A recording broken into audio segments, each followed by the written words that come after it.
வணக்கம். தாய் டிவியின் பிரதான செய்திகளுடன் இணைந்திருக்கும் நான் ரோஷானி மனோரஞ்சன். முதலில் தலைப்புச் செய்திகள்.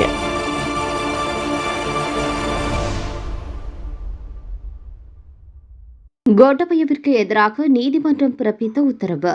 14 ஆண்டுகால போராட்டத்திற்கு முதல் வெற்றி. சிஐடியிடம் ஒப்படைக்கப்படவுள்ள உதயன் கம்மன் பிளவிற்கு எதிரான முக்கிய ஆதாரங்கள். நிதியமைச்சின் செயலாளர் ரகசியமாக அனுப்பிய அறிக்கையை நிராகரித்த கட்சி.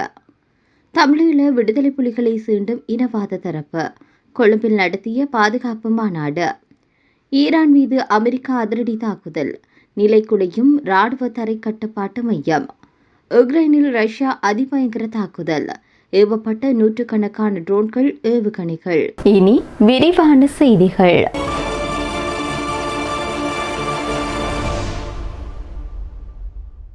இலங்கையில் மனித உரிமை செயற்பாட்டாளர்களான குகன் மற்றும் லலித் ஆகியோர் காணாமல் ஆக்கப்பட்டவை தொடர்பிலான வழக்கில் யாழ்ப்பாணம் நீதவான் நீதிமன்றம் பிறப்பித்த உத்தரவானது நீதிக்கான போராட்டத்திற்கு கிடைத்த முதல் வெற்றியாகும் என முன்னிலை சோசலிச கட்சியினுடைய கல்வி செயலாளரான புபுது ஜெயகொட தெரிவித்திருக்கின்றார். இவ்வரலாற்று சிறப்புமிக்க நீதிமன்ற உத்தரவின்படி முன்னாள் ஜனாதிபதியும் அன்றைய பாதுகாப்பு செயலாளருமான கோட்டபய ராஜபக்ஷ நிகழ்நிலை ஊடாகவாவது நீதிமன்றத்திற்கு முன்னிலையாகி இவ்வழக்கு தொடர்பான சாட்சியம் அளிப்பது கட்டாயமாக்கப்பட்டுள்ளது. இதன் அடிப்படையில் இந்த உத்தரவு குறித்து ஊடகங்களுக்கு கருத்து தெரிவிக்கின்ற போதுதான் அவர் இவ்வாறு தெரிவித்திருக்கின்றார். மேலும் அவர் தெரிவித்ததாவது: இலங்கையானது முழுமையான அரசு அனுசரணையுடன் பல்லாயிரக்கணக்கான மக்களை அநியாயமாக காணாமலாக்கிய ஒரு குற்றவியல் நாடாக செயல்பட்டது. குறிப்பாக 2005ஆம் ஆண்டு முதல் 2010ஆம் ஆண்டு வரையிலான காலப்பகுதியில் மாத்திரம் 25,000க்கும் அதிகமான மக்கள் காணாமல் போயுள்ளதாக அரசால் நியமிக்கப்பட்டுள்ள மெக்ஸ்வெல் பரணகம ஆணைக்குழுவின் அறிக்கையிலேயே அதிகாரப்பூர்வமாக சுட்டிக்காட்டப்பட்டுள்ளது. இவ்வாறு காணாமலாக்கப்பட்ட பொதுமக்களுக்காகவும் அவர்களின் உரிமைகளுக்காகவும் வடக்கு மற்றும் கிழக்கில் தீவிரமாக போராடிய குரல் எழுப்பியவர்களே லலித்குமார் வீரராஜ் மற்றும் குகன் முருகானந்தன் ஆகிய இருவரும். ஆனால் துரதிருஷ்டவசமாக காணாமலாக்கப்பட்டவர்களுக்காக போராடிய இந்த இரு மக்கள் தலைவர்களுமே அன்றைய அரசு இயந்திரத்தினால் கடத்தப்பட்டு காணாமலாக்கப்பட்டனர். அது மட்டுமன்றி இந்த கடத்தல்களுடன் தொடர்புடைய முக்கிய சாட்சியங்களும் திட்டமிட்ட முறையில் மூடி மறைக்கப்பட்டன. மக்களை கடத்தப்பட்டவர்களுக்காக போராடியவர்களையும் கடத்தி பின்னர் அதற்குரிய சாட்சியங்களையும் அளித்து அன்றைய அரசாங்கம் இறுதியாக பாதிக்கப்பட்டவர்கள் தரப்பால் தொடுக்கப்பட்ட இந்த வழக்கையும் கூட இல்லாமல் செய்யவே கோட்டபய ராஜபக்ஷ உள்ளிட்ட தரப்பினரூடாக முயன்றது. எனினும் வழக்குகளையோ அல்லது சாட்சியங்களையோ இனிமேலும் மறைக்கவோ அமுக்கவோ முடியாது என்பதை யாழ்ப்பாணம் நீதவான் நீதிமன்றம் தன்னுடைய தீர்க்கமான உத்தரவின் மூலம் இன்று உறுதிப்படுத்தியுள்ளதுடன் வழக்கை முடக்குவதற்கு போடப்பட்ட சதிகளையும் முறியடித்துள்ளது. இவ்வழக்கில் லலித் குகன் ஆகிய இருவரும் மட்டுமன்றி கடந்த காலங்களில் கடத்தப்பட்டு காணாமலாக்கப்பட்ட மேலும் 50க்கும் மேற்பட்டோரின் விவரங்களும் உள்ளடக்கப்பட்டுள்ளது. எனவே முன்னாள் ஜனாதிபதி கோட்டபய ராஜபக்ஷ நீதிமன்ற உத்தரவுக்கு அமைவாக சாட்சியமளிப்பதன் மூலம் இந்த சட்டவிரோதமான கடத்தல், காணாமலாக்கப்படுதல் மற்றும் அதன் பின்னணியில் இருந்து அரசியல் படுகொலைகள் குறித்த உண்மைகளை வெளிப்படுத்த என போராடக்கூடிய தரப்பினர் எதிர்பார்க்கின்றனர். நீதிமன்றத்தின் உத்தரவானது நீதிக்கான போராட்டத்தில் கிடைத்திருக்கக்கூடிய ஒரு சாதகமான மற்றும் வரலாற்று முக்கியத்துவம் வாய்ந்த திருப்பமாகும்.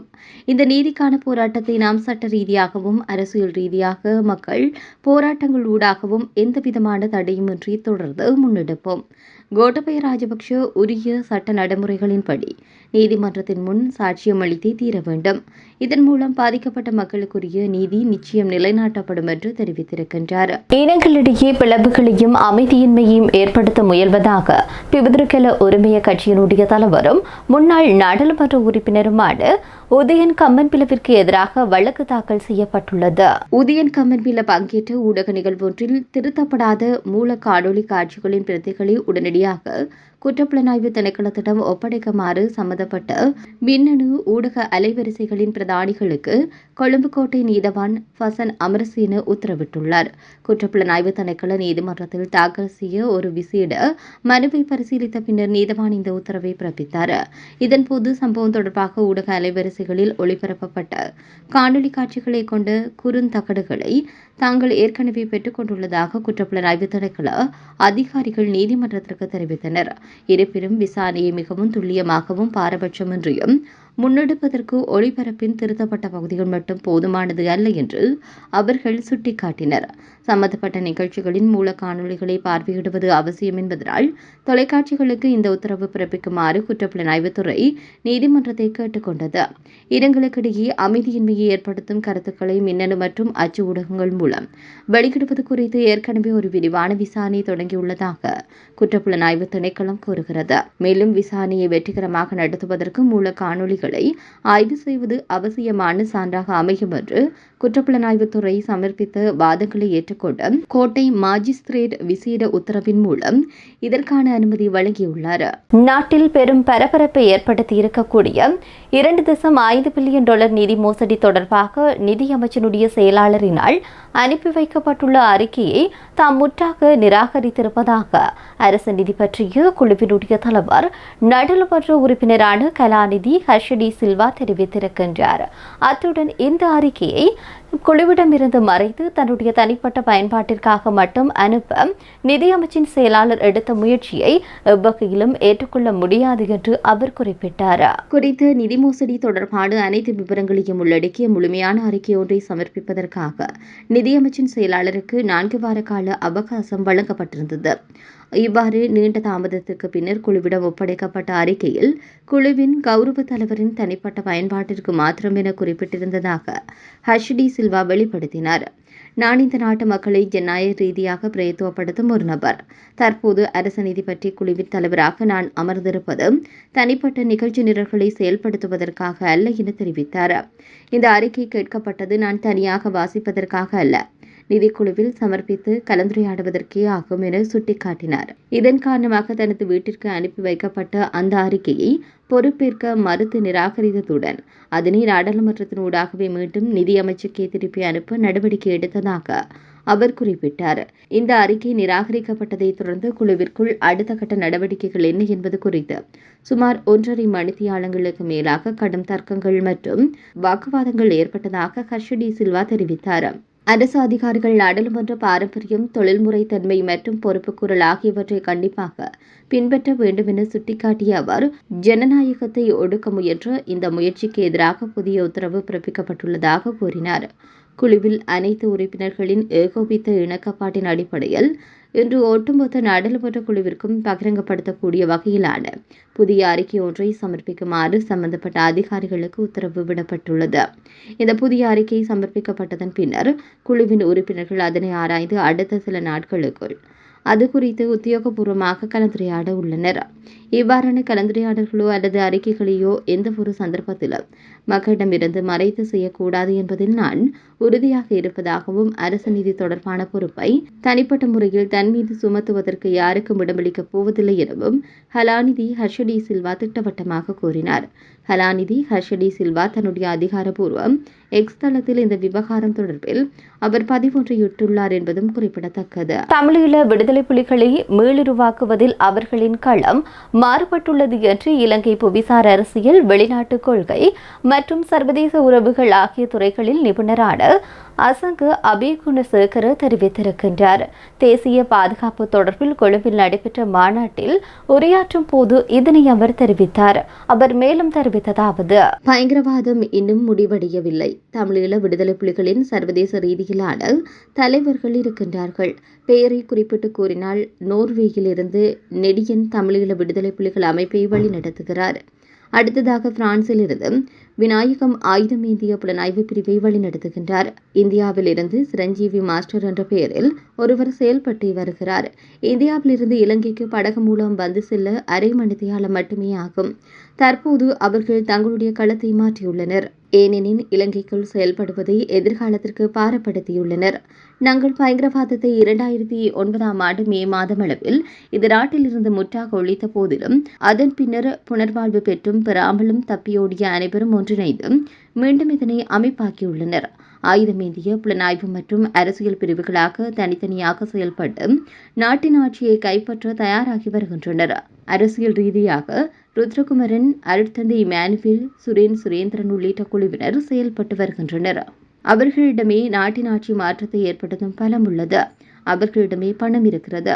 அந்த பணம் அனைத்தையும் நிர்வாகம் செய்வது நெடியவனாகும்.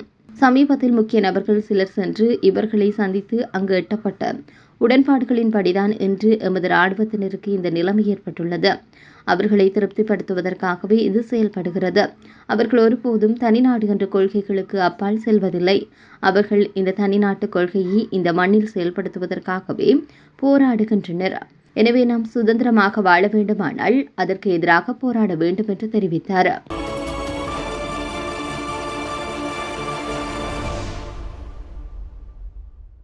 மத்திய கிழக்கு பிராந்தியத்தில் பதற்றம் உச்சகட்டத்தை எட்டியிருக்கக்கூடிய நிலையில் ஈரானுக்கு சொந்தமான கெஸ்ம் தீவில் உள்ள ஈரானிய ராணுவத்தில் தரை கட்டுப்பாட்டு மையத்தின் மீது அமெரிக்க ராணுவம் தற்காப்பு தாக்குதல்களை நடத்தியுள்ளதாக அமெரிக்க மத்திய கட்டளையகம் அறிவித்துள்ளது.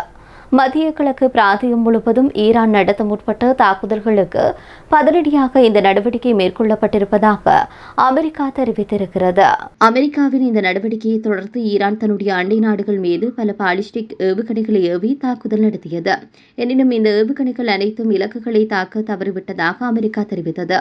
குறிப்பாக குவைத்தை நோக்கி ஈரான் ஏவிய 2 ஏவுகணைகள் இலக்கை அடைவதற்கு முன்னரே நடுவழியில் உடைந்தோ அல்லது விழுந்தோ அழிந்துள்ளதாக தெரிய வருகிறது. மேலும் பஹ்ரைன் இலக்கு வைத்து ஏவப்பட்ட 3 ஏவுகணைகள் அமெரிக்கா மற்றும் பஹ்ரைன் வான் பாதுகாப்பு படைகளினால் உடனடியாக நடுவானில் இடைமறித்து அளிக்கப்பட்டுள்ளதாக கூறப்படுகிறது. இதேவேளை கெஸ்ம் தீவில் அமெரிக்க படைகள் நடத்திய பிளட்டன்ட் அக்ரிஷேஷன் எனப்படும் ஆக்கிரமிப்பு நடவடிக்கைகளுக்கு பதிலடியாகவே குவைத் மீது தங்கள் தாக்குதல்களை நடத்தியிருப்பதாக ஈரானுடைய புரட்சிகர காவல்படை ஒப்புக்கொண்டது. குவைத் நோக்கி தாங்கள் குறைந்தது 10 பாலிஸ்டிக் ஏவுகணைகளை ஏவியதாக குறிப்பிட்ட அவர்கள் இந்த தாக்குதல்கள் வெறும் ஆரம்பகட்ட பதில் மட்டுமே என்றும் எதிர்காலத்தில் இதைவிட மிக கடுமையான பழிவாங்கும் தாக்குதல்கள் நடத்தப்படும் என்று எச்சரித்துள்ளனர். ரஷ்யா நூற்றுக்கணக்கான ட்ரோன்கள் மற்றும் ஏவுகணைகளை கொண்டு உக்ரைன் மீது நடத்திய தாக்குதலில் 22 பேர் கொல்லப்பட்டிருப்பதுடன் 130க்கும் மேற்பட்டோர் காயமடைந்திருப்பதாக சர்வதேச ஊடகங்கள் தகவல் வெளியிட்டுள்ளன. தலைநகர் கீவ் மற்றும் டினிப்ரோ உள்ளிட்ட முக்கிய நகரங்கள் மீது இலக்கு வைத்து நடத்தப்பட்டிருக்கக்கூடிய தாக்குதல்களை தொடர்ந்து 2வது இரவாகவும் ரஷ்யா புதியதொரு தாக்குதல்களை தொடங்கக்கூடும் என்று உக்ரைன் ஜனாதிபதி விளாடிமிர் புடின் எச்சரிக்கை விட்டிருக்கின்றார். ரஷ்யாவின் கட்டுப்பாட்டில் உள்ள லுகான்ஸ்க் பிராந்திய தங்கும் விடுதி ஒன்றின் மீது கடந்த மாதம் நடத்தப்பட்ட ட்ரோன் தாக்குதல்களுக்கு பதிலடியாகவே இந்த தாக்குதல் நடத்தப்பட்டுள்ளதாக கூறப்படும் நிலையில் அந்த விடுதி மீதான தாக்குதல்களை ஜெலன்ஸ்கி நிர்வாகம் மறுத்துள்ளது. கடந்த 1 மாதத்திற்குள் கீவ் மீது நடத்தப்பட்ட 3வது கடுமையான தாக்குதல் இதுவென தெரிவிக்கப்படுகிறது. தற்போதைய சூழலில் உக்ரைன் போர் தொடர்பான அமெரிக்காவின் மத்தியஸ்த பேச்சுவார்த்தைகள் முடங்கியுள்ள நிலையில் உக்ரைன் வான் பாதுகாப்பிற்கு தேவையான ஆயுத பற்றாக்குறை நிலவுவதாக ஜனாதிபதி ஜெலன்ஸ்கி மீண்டும் கவலை வெளியிட்டுள்ளார். தற்போதுள்ள வான் பாதுகாப்பு விநியோக நிலைமைகளை கொண்டு ரஷ்யாவின் கணிசமான ஏவுகணைகளை இடைமறிக்க முடியாது என குறிப்பிட்ட அவர் கூடுதல் பெட்ரியாட் ஏவுகணைகள் இடைமறிப்பான்களை வழங்குமாறு அமெரிக்காவிடம் அவசர கோரிக்கை விடுத்துள்ளார். இதற்கிடையில் உக்ரைன் ராணுவம் பொதுமக்கள் மீது நடத்திய தாக்குதல்களை தொடர்ந்து போர் ஒரு புதிய பரிணாமத்திற்குள் நுழைந்துள்ளதாக ரஷ்யா அறிவித்துள்ளதுடன் வெளிநாட்டினரை கீவ் நகரை விட்டு வெளியேறுமாறு ரஷ்யா வலியுறுத்தியுள்ளமை குறிப்பிடத்தக்கது. இத்துடன் தாய் டிவியின் பிரதான செய்திகள் நிறைவடைகின்றன. நன்றி.